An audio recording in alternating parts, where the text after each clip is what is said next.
tele mai ia I mātou. O whāna wailo mātou wāro lo whātu ia te oe. O lo whatele mai o mātou le o si ustai aina ia e te liaina I mātou.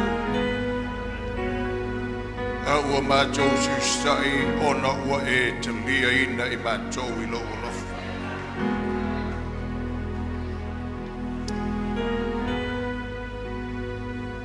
Ua mātou le tāpua ia te oe se tau whaamalie o e lo mātou atua. Ua na saunia I Jesu le whaamalienga o lo whina ngalopa ia. Nungo le sātau lo mo I mātou Ua mātou le au na fiesa I li manuia. A ua mātou au na o tangata manuia ia te oe lo mātou atu.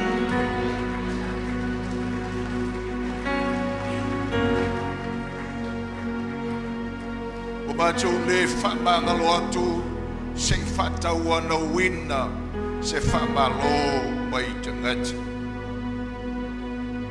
E ua mātou whamangalo atu ono le manuia o mātou loto I lau whamangalonga o mātou.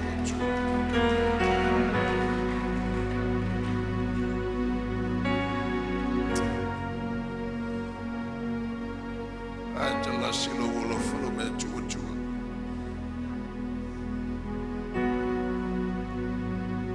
Ula matu whaftai lea ia tue.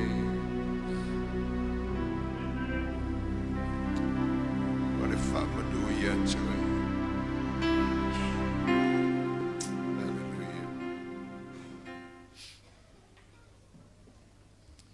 Pelo ia tu tatu fale le nei tai au, na voi le au mātutu o le tatu fale, e se o la voi ia te utou, tatu anau. Pelo ia tu tino keriso, mai se ia te utou, o tō fili e whaile nei au nanga, ia mawhamarianga mawhamalo si au ia te utou I so se waenga le kalope o lo mwhai o noutou whalongolongo mai e ile nei o unanga whaafitai fo I lautou te talo mai. Mai salawa ia te utou whanau o le ALCC ia o lo o ta ape masalalau tu I fio le kalope ma utou au nai I le tua ia mangaluenga o lo utou ngānu lue ai a whilo ia tu suafo le tatu o li e pero mua Tatu foi tawina le foi mua ma foi poi fa le mata mua ia ma le foi mua le mata poi lua e pe mua foi mua le foi poi fa ia ma le foi mua o le mata poi lua. Hallelujah.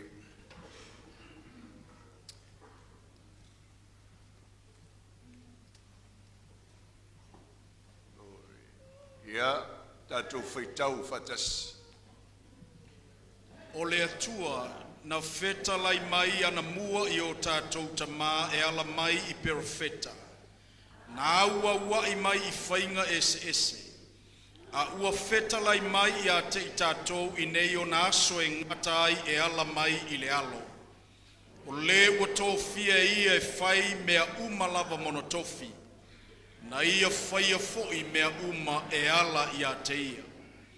O ia o pupula o lona mamalu ma ua matua tusa lava maia. O loo whatu mawina e ia mea uma lava ilana fionga mana. Na whaamamaina e ia lava tātou wangasala. O na nofo ai leo le ia I le tūtau matau o le sili ese o ilunga. Ua whapea o na sili ese o ia I angelu. Pei o na sili o lona suafa ua maua I o lato. O le mea lea e tatawai o na atili ai o na tātou nau I mea. Ua tātou whaalongo I ai. Ne I te a ese I tātou maia mea. Mātou te talo te mai a te oe o le mawhau malama o le mea lofa mai a te oe. Wai te talo mātou te talo ina ia e whamanui ai lau whasoa I lau whanau le nei tai ao. La tō mo e whalongolongo mai le nei o unanga. Ngā luenga le nganga po ia ina ia mātou I loa ai lau whina ngalo whapito. Ai fo le nei o sa mo I mātou umalo mātou atua. Whamalo si ai le mātou wholonga ma oe. Lo mātou atua I le suafo Iesu. Au mai le valeo le mea whainga luenga I le tamai oe lo mātou atua. Alleluia, amene, amene. Ia, ave sau pō mo le atua.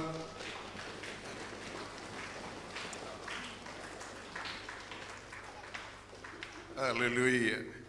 Nā o tatou iai me whaauau le tatou savalinga, whawhale, I le launga whasolo, o le folau mo le whatuatua. Ia, o whanau mai Fontino Keriso. Ia, o le tāua o lo tō sila fio le si o mianga o lo o avatu ai le nei launga. Ia, ma laulau ai le lao ai a le atua. Whaingo whiei o nau tō malamalama I nisi mea tāua tau te le malamalama ai. O le tae o nei o le amatai le isi mai o le tātou launga whasolo, o le a whaulu talaina o Iesu le upu muli a le atua mo le wholaunga. Okay.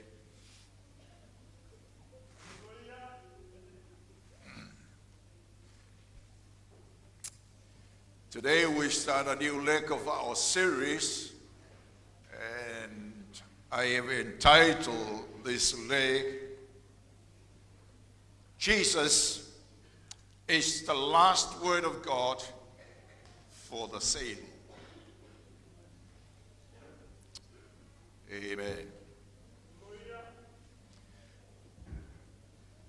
Now, o whatele ona o laulau watu, le tāua o le tātou I loa o le wholaunga o le tātou wholaua I whare whatuatua o le wholaunga o le malo o le atua. O le wholaunga tangata nu o le malo o le atua. O le wholaunga tangata ua toe whanau whowina I le anganga. O le wholaunga tangata ua taua miotonu wina I le whaatuatua. O le wholaunga tangata ua nofo tupu ai Iesu I o lātou loto e ala I le nganga pa ie. O le wholaunga tangata o le launga Iesu I lunga o le maunga.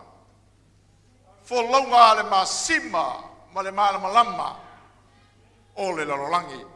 O wholaunga tangata o lo savavali I le whai to toa vāpiapi ma le ala vāpiapi. O le savalinga te ngata e whalongo ma whai le whinangalo o le atua. O le wholaunga ale e ka le sia o le au whātuatua I le lalolangi atoa e au fiai mai tātou. Alleluia. So le nganga o le nei na unanga ma le nei sa vali la sanga o tātou o iai e mo oe le tangata o le malo o le atua. O le whamalo singa oe. Hallelujah. So, malo le wholau tātou whale. E weu leis tangata nei o tua oe ma whai malo le wholau. O tō foi o malanga mai New Zealand o tātou mafuta le nei tae o malo le wholau. Malo le wholau ma le whātua. Malo ia te o tō lau mātutua le wholau. Malo le wholau te talo. Malo I tātou mafutanga le wholau. Malo I tātou ti akono. Malo I whaiao ngā sā. Malo I tai o le au talovo. Malo I tātou whai pesi. Malo I takata o malama. Hallelujah, you tu tino umol tātou whale. Malo le wholau. Malo le wholau te talo. Malo le wholau o ona. Hallelujah. O le malo ma le wholaunga o lo tātou whaia. O lo talanoa ai o lo awhia ai vaenga uma o tātou o langa. O lo awhia ai le whainga o oe ma lo tōlua ma lau whanau. o lo afia ai whainga o tātou a inga, lo afia ai marakako mauoki e whai kasoo, e au fia mai lava mea i e te tonu o le wholaunga, o le malo, o le atua, o vaenga uma o tātou o langa, o maenga ia, o le wholaunga, o le malo, o le atua. Rau whai atu le teimi o tuanai, o se tasi o whawhita uli upangati ai le lotu, o no le wawai ese tangata o le atua, mai le vaenga masani o le tātou o langa. Aleluia. O se tasi o whawhita uli whainga tātele ia tātou, o na o le ao ina tātou sio mianga, o tātou ainga, o tātou nuu, mea umalawa pena. O na o le tātou whenga iai matangata, e ese o lātou mawhau i mea, e ese le lātou ai i mea, talo maino ni me pēr vaisa o le lei, o le tele au kai mea kau mangifia i o kako o sai.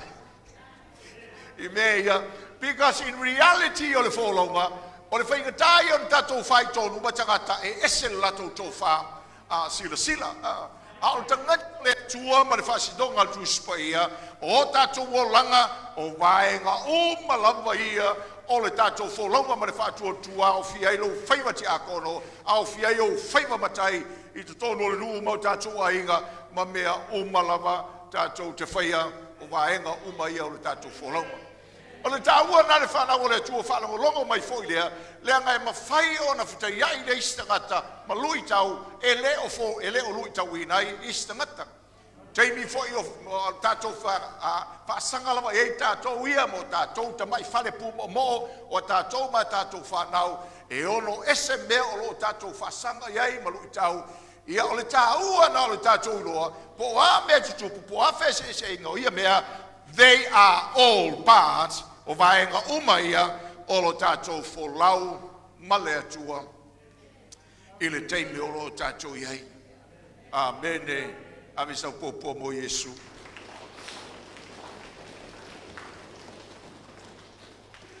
Na o le wholaunga la le malo le atua e iai o ngā vaenga anamua e iai maona vaenga o aso e ngatai. Tu sai ma le talala o e penu. E iei ona vaenga na mua, e iei ma ona vaenga o aso e ngatai. A o le mea tātou i loa, o ia vaenga na mua, ma vaenga o aso e ngatai, o le atua na whetalai ona vaenga na mua, o le atua la vale na e tasi, lo whetalai ai tātou i aso e ngata ai. Amene. Sa whalangolo mo le launga lesi whaiwhi au sa whasala lau mai lunga o le utiu. Whaiwhi au sa mo i niusila lo whapea mai ai i le tūlanga o le whamalo singa o mea i le aso. Whapea ai le launga le atua o le wharenga tuai o le atua to sa.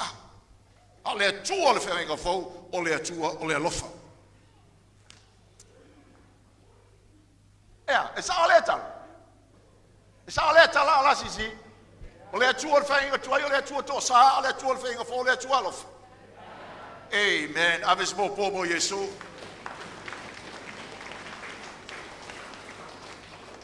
O te ofo se whaiwhi au ai whaia le tala lea, o le atua le whainga tuai, o le atua tō sā, a o le atua le whainga fō, o le atua le alofa. O te matuai o wafo se whaiwhi au, e whaia le atua i ngā tala, o te matuai o wafo fo, i pēr whapea se whaiwhi au ngā onga lea onga na oua onga ai, ai whai mai o le atua o le whainga tuai, o le atua le tō sā, a o le atua o le whainga fō, o le atua o le alofa. O te matuai o wafo lava i le atua i ngā tala, o le tala tuspa ia o le wholaunga le whātua tua, the same God who spoke. O le tua lava e tasi na whetalai ana mua, le atua lava le na e tasi e whetalai i aso ngatai, o le atua sa whetalai le whenga tuai, le atua le na o whetalai mai i o aso nei u tātou ei. Ai ese le tino mai o ia whetalainga, okay? Same God, but different forms. Ai ese o na tino mai, o lona whetalai mai i ai tātou. Avis popo mo Yesu.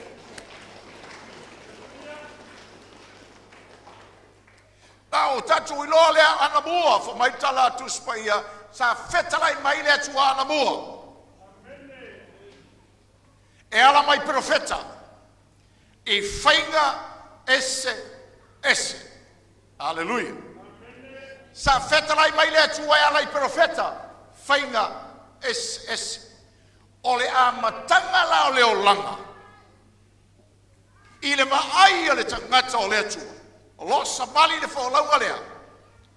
E a mata o le olanga na a mata I le whitalenga le atua. Amen. O le mafua anga lea. E le whamatalaina whaasaientisi ai le tangata o le atua. Le olanga. E le whamatalaina I fo I wha filosofia e le tangata o le atua. Le ngā solonga o le olanga. E whamatala whatuspa ia. Pe whamata upu sili. O le mafuanga le fiu ai le whamalosi anga whaasaientisi. E tau whamatala le ngā luenga o le fuafuanga. Ma tau mawhai e whawhiti le atua na whetalai. E le mawhai lava o na whawhitia. Hallelujah. Na o le whawhita uli leo o mai Yesu. Le papeila bona iai le amatanga. Le watoe o le leia iai le tavilinga o le olanga. O le tau mawhai lava o tangata. E whamatala le olanga. Ese mai le atua. Po le whamatala ingo le olanga. E au noa ma le atua. Hallelujah. Na o le tāua lea. O le tātou la ngona o le mele whamanatu mele tusi o le au e pen. Am whai o le atua na whetalai ana bua. Le atua foi o whetalai yaso e ngatai. Le la tau te vai e o leolanga a whai e whesili ana bua. E le talia wha le tangata. E le talia wha le filosofia le tangata. E le talia foi le poto le tangata. A e tali wha le tuspaia. Pe tali wha mata o psili.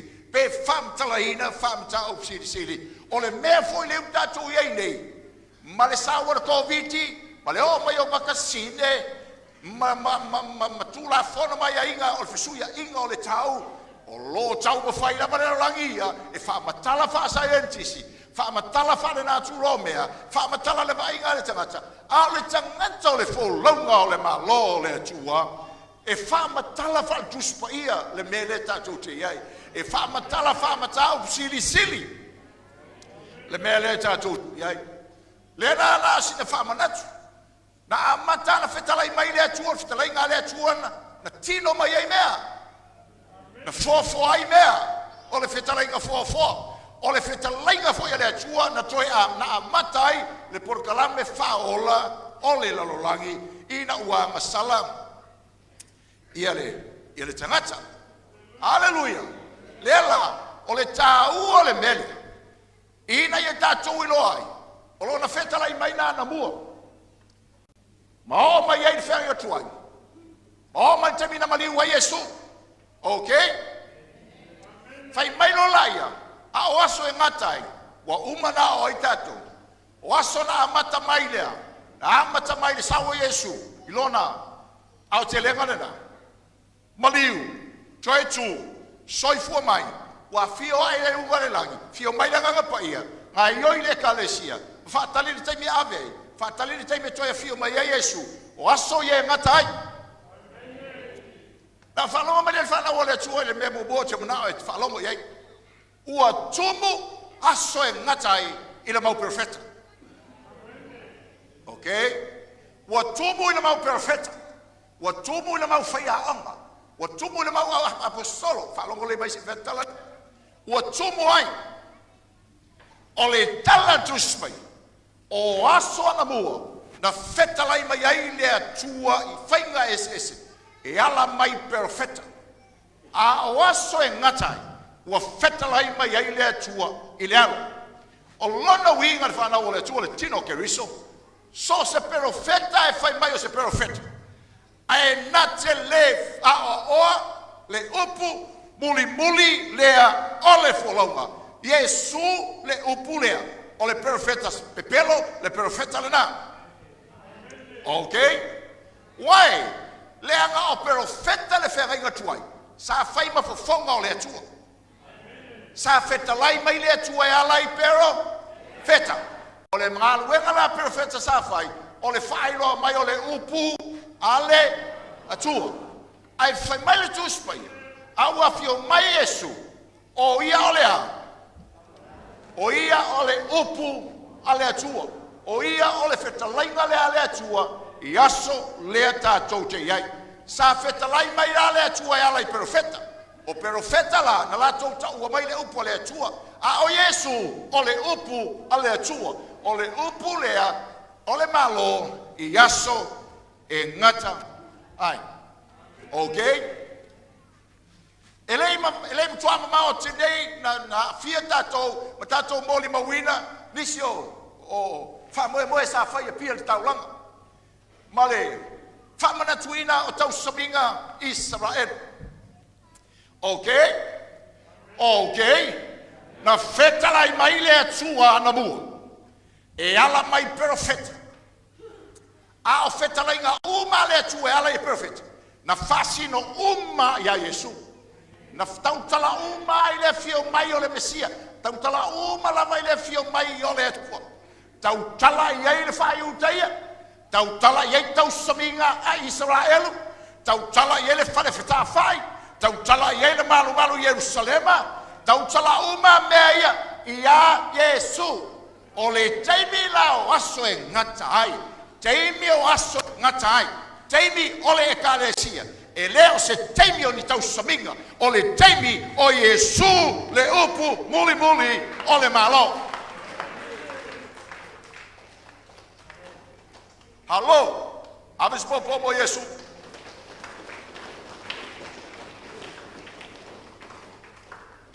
Vai mai le tala tu se la wepelu. O ata uma mea. A ole anoma le tino mea. O Yesu Keriso. Hallelujah. Now, falongo mai tatou. Le mea o le tatou te ilanga. Tau te o atu tua o le laptainga. Ia o tou nei o tou tea ese maupuia. Okay? Now, o se tasio o faseenga. O lo ia so nei. E mafua mai lava I isi Israelu Kerusiana. Ai te le mala mai le mele la ngana Paul mele te falo mo inga o mai falo lo isi me. O le tele yo Kerusiana u te yo tu lai manes. Ma toe toso ata ngata, toe toso ai tua le tu la fono mosi. Ma toe toso ai tua ma le fa punga fa pe tau sominga Israelu, tau sominga tau sita mata Okay? Palong lo mai tatu sisi, no le pa fisa te fa fa o le beleza foi. Oi, very good. La fa inga na ko fa pas kai ia. But the emphasis now is on the feast of Israel. Okay? Quand on fait mai ia le melia, mo fa penale ma fa penale na tu lei mai ia le melia.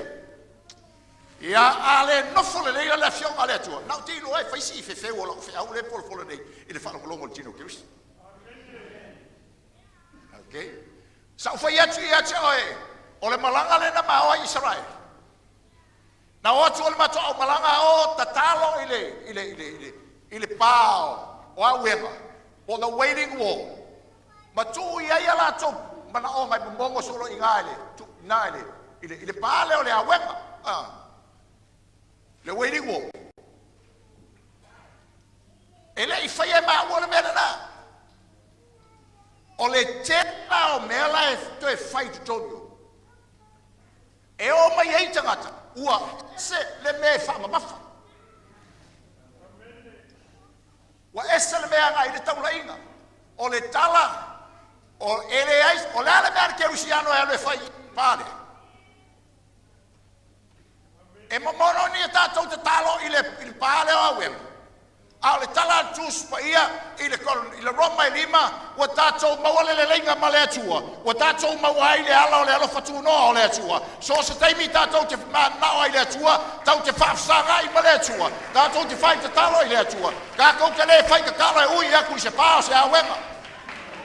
E le tau mono tia ni ka kou kalo sanga I se pao awema. O le mele I loa I tangata. O wai aso uma e kilingi e le palea. E kilingi e sai mea awa a fai. E kuwaiga. Wale hengi a mangoa e kulai. E tuwai lava ngā o isi ngai kamai fasi pepa inga. Ina I o atua tangata e soma. La ai ai ne ngā. But they people don't know. E ele kaimi. E kilingi e le mea ngā. Awe. O le ale mele tupu ia Israel. They still olo fasanga lava Israel. Ile fatawa songa. Se ilonga lava e sau Yesu. Fato asu su ese. Le fatawa songa la iai. Ile te bidei. Avis popo mo Yesu.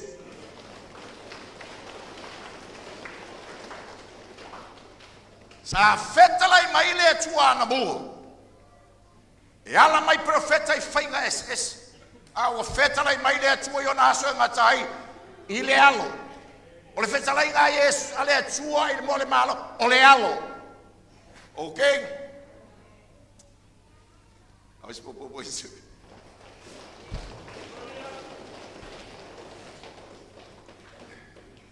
Hallelujah. Now, vai mai le tala jus pa ia.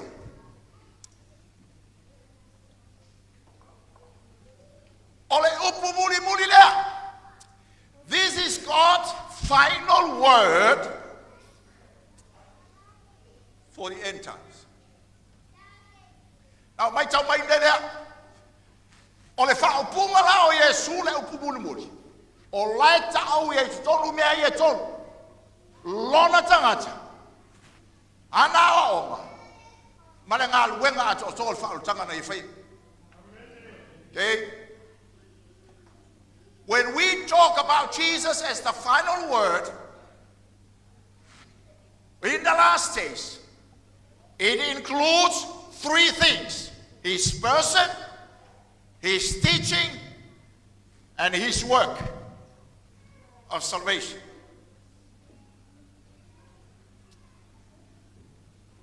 Hallelujah. Now, in a name, I say, in the Falongo by the Tino Keriso, ele Fao, ele Lotul Polkalambe, ele Tuomo Israel. Okay? I will tell you, I will tell you, no, West. E Fao la ina la tangata Israel Taitotas. I will follow. Il est timide, ele montangata Taitotas, e Montu ato. The nation. All Israelites. Ale teimi today, o lo Salamoa tangata taitotasi, ma faola ina o la tauanga. Okay? Now, ole deception la le ele teimi le tatot falongo men fana ole tua. After all la o te o nei basic introduction for ile ole mere pasolo Ola na winga. O teimi o tatoiai. So se profeta na teleta utala ile Yesulia, false prophet. So se foi a onga foi na telea o le Yesua tuspaia, false teacher. So se apostolo foi na te feia ni falinga e esse mai ni falinga lea Yesu, he's a false prophet. Okay? Ua fa solo nei le lolangi ina toe la langa mai lunga tapua inga o aso o mavai. Ma tapua inga o aso faa pau. Okay?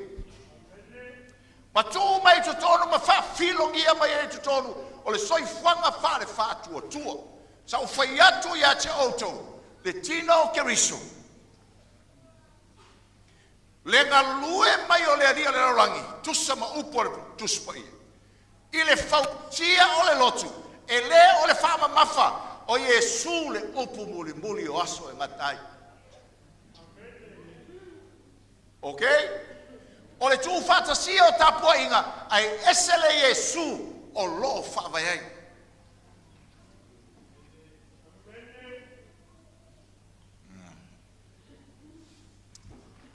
Amen. Elea faina lai lo manatu. Pe a fai se fa manatu on tau sabinga a Israelu, Isamoa. Elea faina. Pe a fai. E fai le fa manatu ngalia. Ai fascino ya Yesu. That's okay with me. Elea faina e tau lo te pese. Ole. Fainga mai ole mea le fenga toi. Mari ai a fai e fai le mea. Ombal fa moi. O tātou o tangata o le atua. O tātou o Israelu i lea nganga. Wrong teaching. Okay?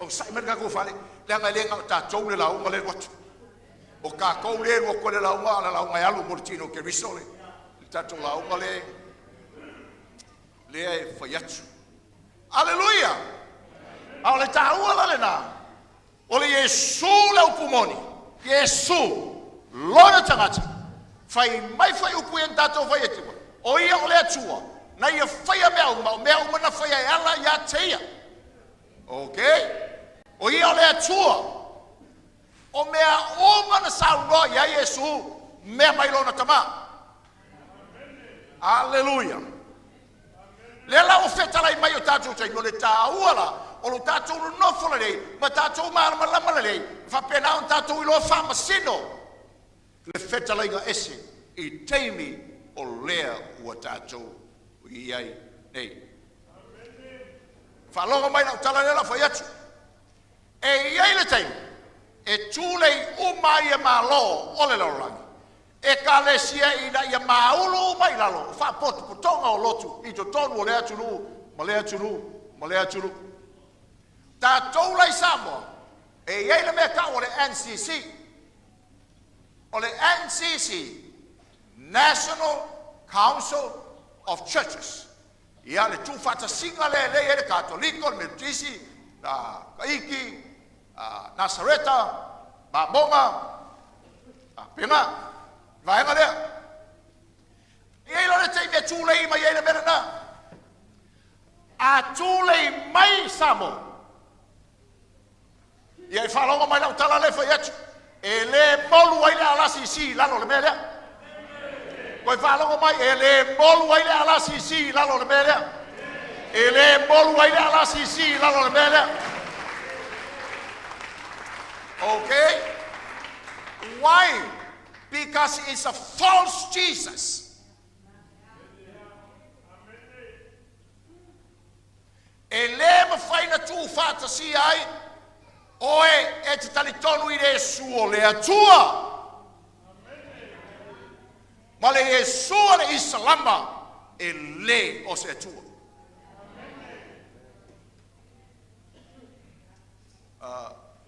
amen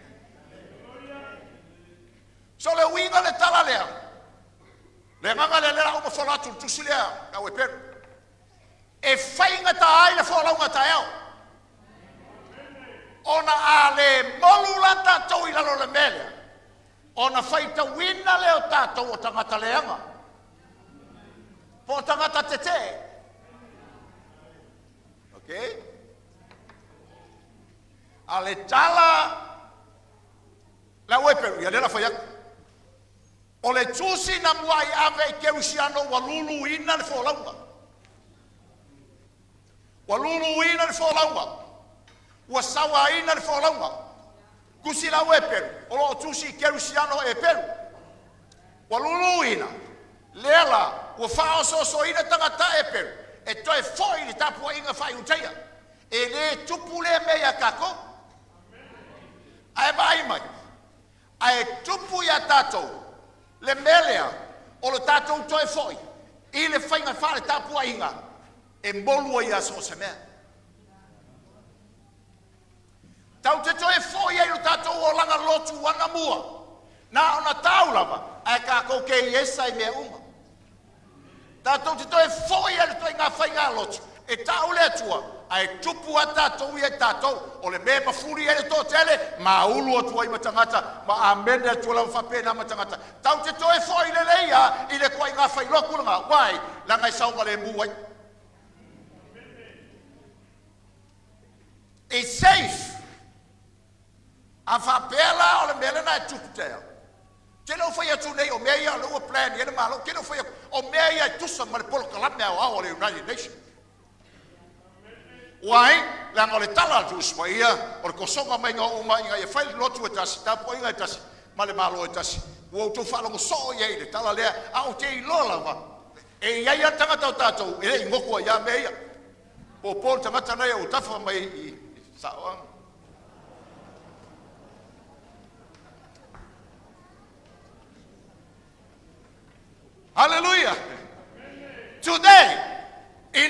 last days. Tala tus pa ia Yesu. Le atua. O ia o le pupula o le atua. O loilo na lima le pulea. O le oso e le la. Pa le ngoto le la. Le makangi. Le la. Le na turo mea. Amen. Ai whamai le roa mai wa o le kene se man. Whai unga. E tū maulanga o na iai. Pai tau e sele sele ai. Lulu ai. Ma vai tau e sele sele ai. O le vevela. Male malili. E tū maulanga le laulangi. Whapenga. Ai whamai le au e peru. Ai o lo ta ofi e leli. Le ngā solonga o mea ia. O kako wha mai mai. O aso e ngatai. Ai o ai a Samoa. O whalongo. I le upu. Asai enisi. Ma le whamatalanga. O le tātou mtawhai o le tausi o le fōwhanga no mai le atua. O le taula inga o le mele whai. It's a religion. O le tapua inga I mea na whai. Hallelujah. Lela. E le buka e ala rangi. Pei on whai mai ai.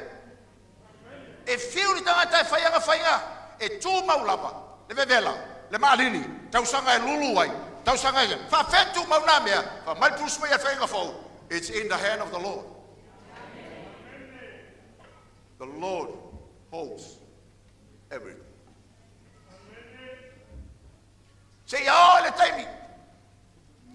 Luas fulu tol supa le lima ba ke haru mai sia si umangi me bot fanga ngolo nga. Luas fulu kol sulu lima olo ku lei mai ia o ku ai ua pen o maka vale fe o I kiso pe singi lunga o kele. O ko fala mo mai.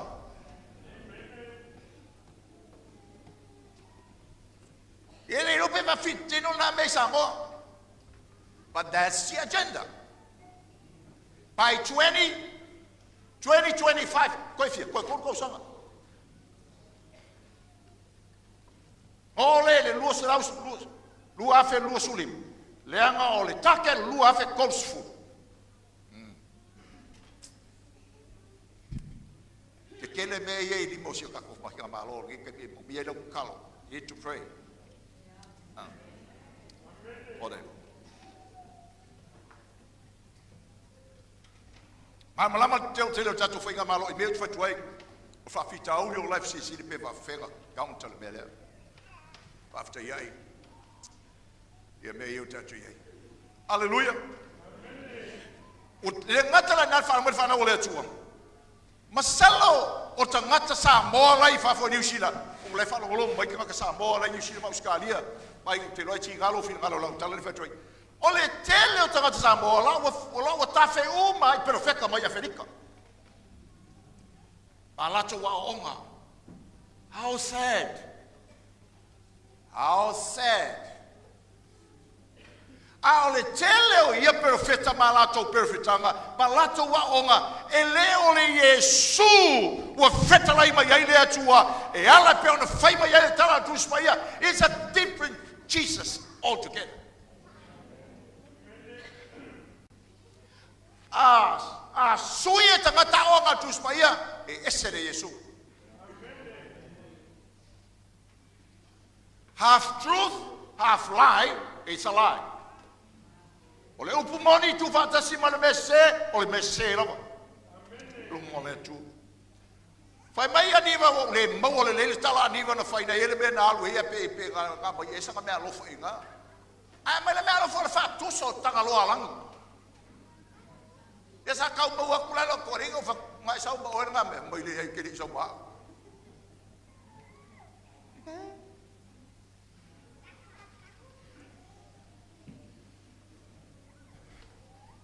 Praise the Lord. O me ia tupu ai le ita pa ia le loto le tangata le fo longa ma le fa tua. Aves po mo Yesu.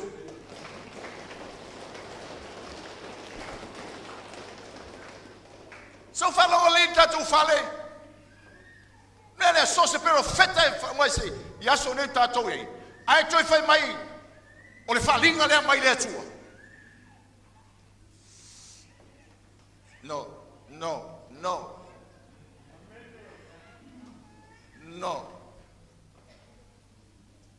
Pai, o leo talo no atu I whalinga e tusa ma whalinga o le malo le atua. Okay? E tau tala le anga o le atua ia ke oe. Tusa ma taita inga le anga paia. Anu koe o le mere whai ma me upenga. A o le tūlanga o whalinga e tusa ma le malo le atua. No. Okay? Whetalai mai le li e tātou yaso ngatai e ala e le ala. Alleluia. Nā le tāua le nān whalongo tātou le atua. Le whanau le atua. Whetalai mai. Le alo ala lon tangata. O ia o le atua. O ia o le pulu wanga I le vā o le atua ma tangata. Le ai masesi pulu wanga. Tua I per katoriko ia karikongu ia Maria le isi pulu wanga. Isi lia kul pulu wanga o Maria. Ngai lo Yesu. Kaki ai per katoriko. Ngā mea. Ai ki whaapare malea pia e karikongu iai.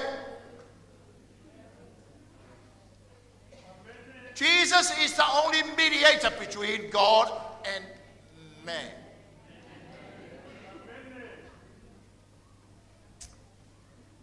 Hallelujah. Whamaina loe wena ia whaia o le whaola tanga lea. Wena ia mai le whaola. Whamanga longa mo tātou. Mai whana o le atua. A pia na usora o vaenga le pese lea. Le matau tia lea o le whaola tanga na whaia le tātou ri. Makau kia. O le matau tia ia. O le whaola tanga. Le tau langa na whaia Yesu e tu ese lama. Mai le whaola tanga. O tapua inga o malama e ese mai whakerisiano. O le whaola tanga o ngā luenga ma me whai. O le whaola tanga o le tau sia o tū la whonu. Alleluia. Le ei. O le whaola tanga ua whai e le ri. Le taulanga a toa e reini whamari tala tusana ue peru. O le taulanga e sili. Sa tau tala whasino i ei taulanga o le whenga inga tuai. A toa lea. Ala o mari whana o lea tua. A whailana mato woti o stemi umilea wau sao whaie. Mo whalongo I launga whai whea ua sisi. Ma o kia se I oa e le. So le funeral.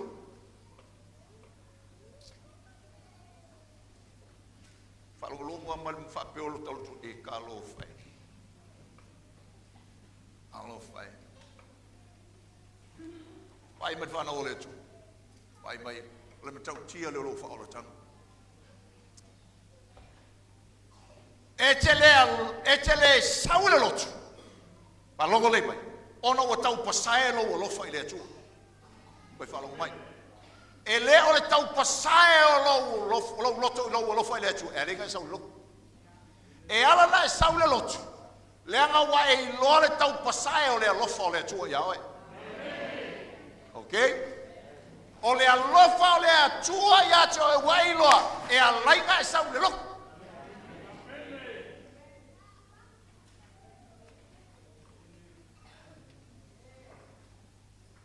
It is His love. E le ma fai na tupu so walo fai le atua. E ala na tupu lo walo fai le atua. Ono le manuia lo loto I le alo fo le atua e te o e whanau mai lo kamangama koe anu. E te le sau se kau whamangalo oe lumo le atua. E te sau langa wa umana I ei le whamangalonga le atua ia te oe. E toi whamangalo fo I oe pia e sau mai whamawalalo.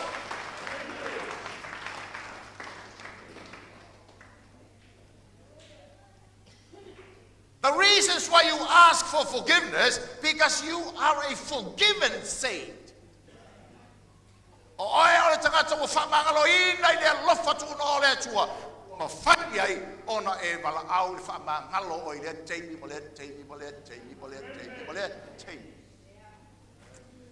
Tau te le whai mea I le atua ina ia whaloa mai limo le atua ia I tātou. Tau te whai mea ona wa tātou manuia le whaloa loa o na ao lunga o le sātau. Tala leo le tala a o asoi ngata ai. This is God's final word. Mo tātou. Tātou te whai mea ai le. Mele na. Pai mai whanau o le atua. I think po le awa o le kumarunga o kusia le melang o wa ye lungole. Ke wa emo bai lungola ese. Na mafua mai ol belen to fatino. Pa per kalawa. We came not because we want a blessing from God, but we came because we are blessed. Matou te le fo ia ia ngani ka uaya nga matou fo ai ele ino matou te mana na o se fa manu ia nga ai na matou fo ai ono matou te ngata manuia. That's a great theological statement. Avasi pati already.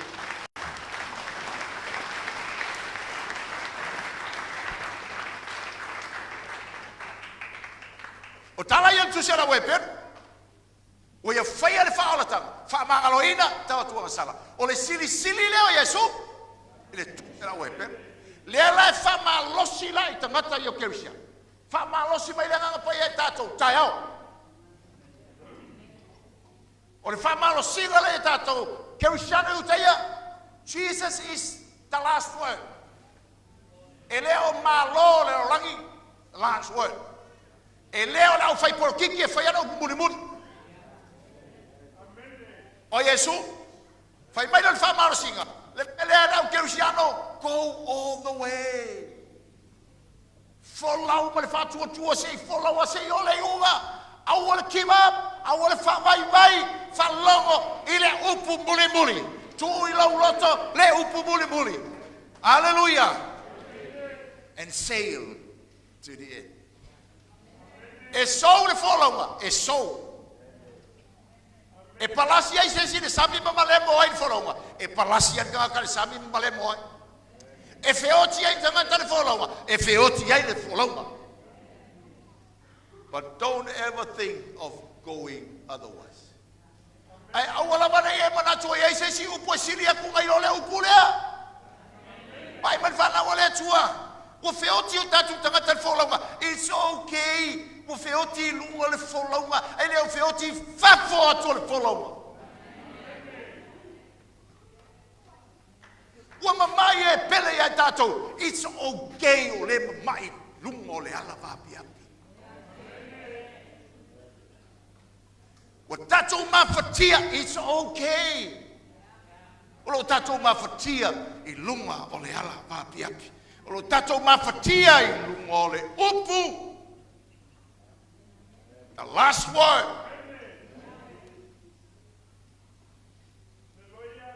Tato wola I fa na wole tu. Na fisili fa feona tato tu mawai makako sayelega.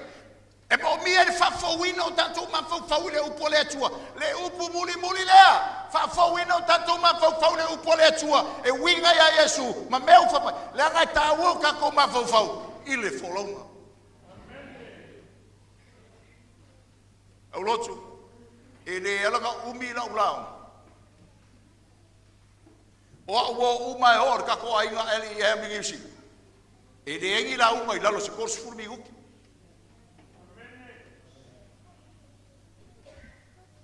Why? Le ngore fama mafa ia e ai ia e langona ia e mao. Ele se memo was la was furmi uki. Afa se fulu mi uke launga e ke mama mai ari mi uke mua e koe mama vai wo was fulu mi uke.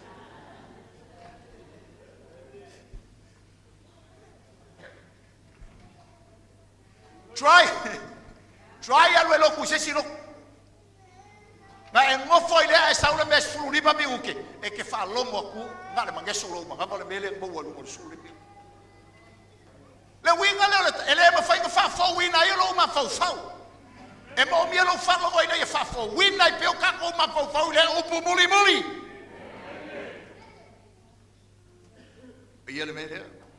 Makes a difference. Amen. Wa uman makawoki. Ko e lusu lima fe. Umanga. Kufa uma me mako ainga poko makangaka makauma. O mai marefa au pure e le lima. Hai la mo la sunga fa au a lobo le aso inga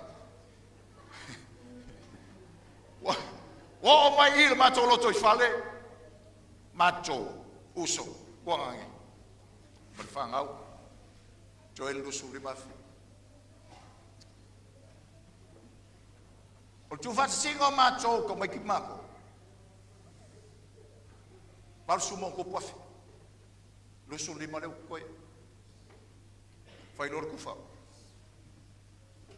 deskan kalea destangatale ai to ese ula tamulo ngo sola ngi sila ko ruolo o kan ko lo sola ngadi upra nga fa no resiva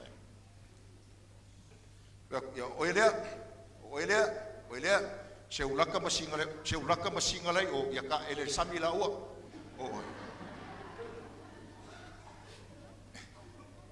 tupena toe atu fa na o tole aso ma to di tai o tupelen fa na fai tu rola mala tal na fa fenta to fo i bol bel dato fuai ina ye toe mo meseme pen dato fuai o no le manuio to loto ile tua ma fa mai no to chi how did you came yela ole fa ye tuta last days o kala fa iwe fa o kala fa iwe wa ko ke fa mo ya ti ele loto ma me o loto fa Avis po po Yesu.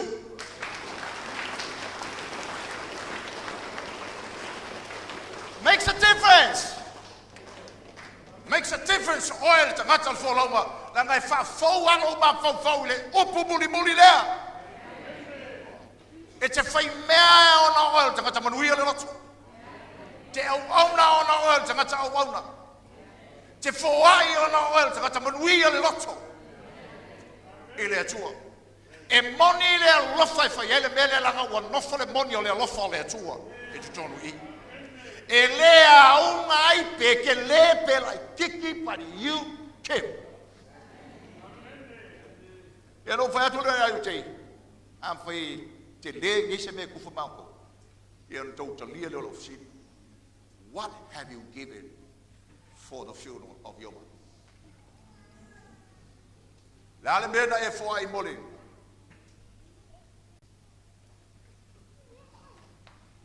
Avis po po Yesu.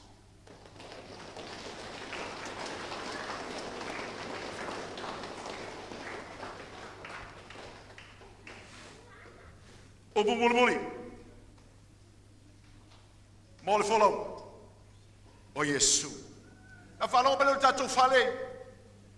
O tatu le lo nga solo le langa ngai o alu le makua alu le makua alu kalabo penga. Where are you now?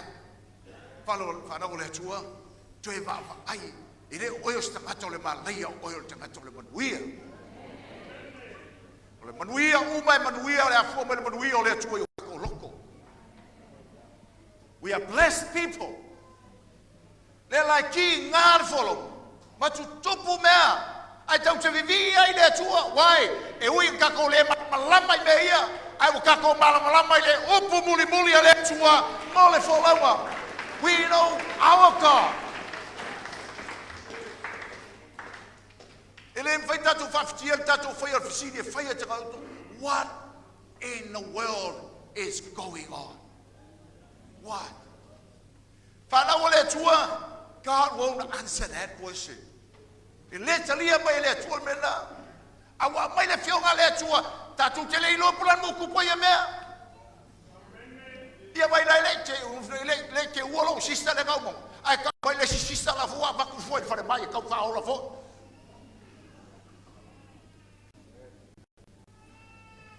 Ia ka vai mer ko ki nga wo fo ma po fo ka fa. Ma o foi al vasili, what is going on here? Kung kaya ay fayal fisili nga, ay kifaya kayaw.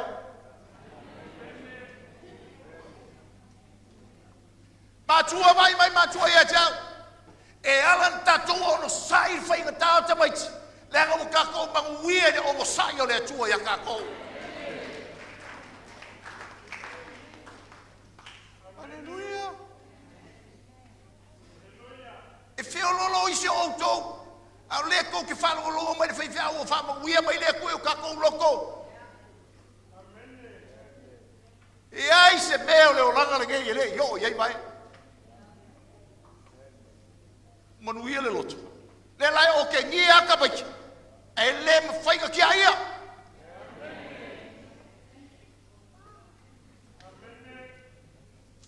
Wait, love of the Lord. I know the last one. Hallelujah. Le Yesu.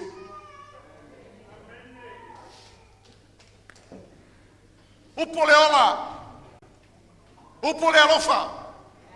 Upo le fa pale pale. Upo le ona sai. Upo le fa malosi. Na o sawi na yo tau mau le ola mai yo tau mau atiri ai lava. O le lia lo langi paul men sawa ngoi. Ma fa o matia. Ma fa le anga. But my strength is the last word for the church. Tato malo sianga o le upu. Muli o fetale mai le tua ia tati tato e ala i le alo. Le kalesia le upu muli mo le follow. Tu tato loto fa malo si e tato loto. Tulai mai.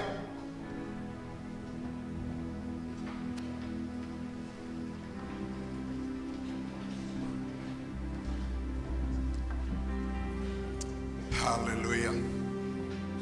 Si mai no lima pa fa ye se mele le wo fa ye nga pa ye lo loto le tai ao. Ya pesele mar fa tai le tu le pesele la so. Hallelujah.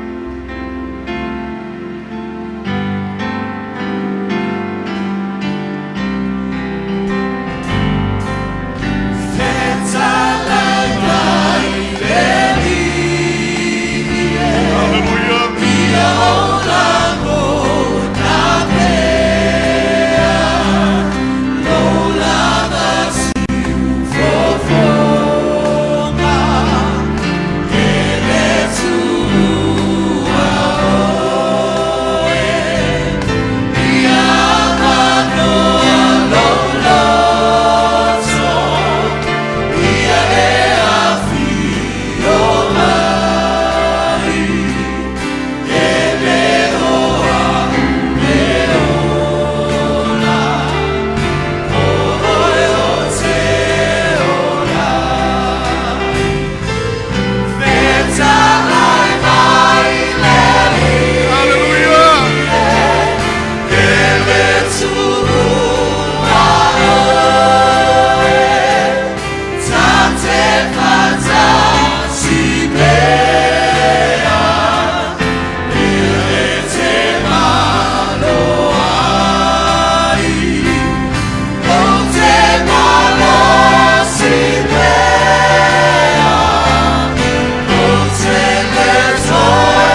Atu whaftai atu I atu oe ngā ngapa I ere ni tai au. Whamanatu I o mātou lotu. Lomo I mātou wola. Mga lua ina mea uma mātou tu whai whao wino lo malo. Tei whamanatu I mātou ni tai au o Yesu le upu. Whetalai mai le atu I aso e ngatai. Te atu oe o onga tau langa e tasi na e whaia mōra mātou whaolaina. Talo I nega lua mai lua nganga pa ia I loto o tangata. Ka malasi e samaring. Nei ale whawai vai I mātou tutoe fo I tua I leo langa whare tapua inga e saugale e mū I wa inga le tangata. Ma mātou fo I eltua inga ola whare tapua inga e pūle lava mātou ia I mātou. Ma mātou alo I le atau le niu pe a o ina whaingata. Talo mai e whamalosia I mātou, ina I mātou I loa, e ui ti ngā ma whaingata. Aolo mātou wholau I le upu muli muli o le wholonga. Olo mātou wholau e tuso. Ma oe lo mātou uri I Yesu. Fona o ngā pa ie mātou whanau mana o talo mō. O langa o lo mātou iei. Malui tau o lo whene. Wha malosia I o tangata. A malosia I mātou umai le nei. Nas. Mātou I loa le nei. Leo o mai o whainga tātai au. Mātou I loa le nei a le lulu onga o loo a ngai mai. Tusa ma o onga a le upu muli muli o le whalau. Oi Yesu na e o mai e. Ino mai le lalolanga. Maualau e kale sia I puapuanga. Ona o lo swaf. O lo finalo. So whaftai mo le whamalo sia I mātou le nei tai au. I ia oe le swaf o Yesu. Hallelujah. Atu o lalo I lalo.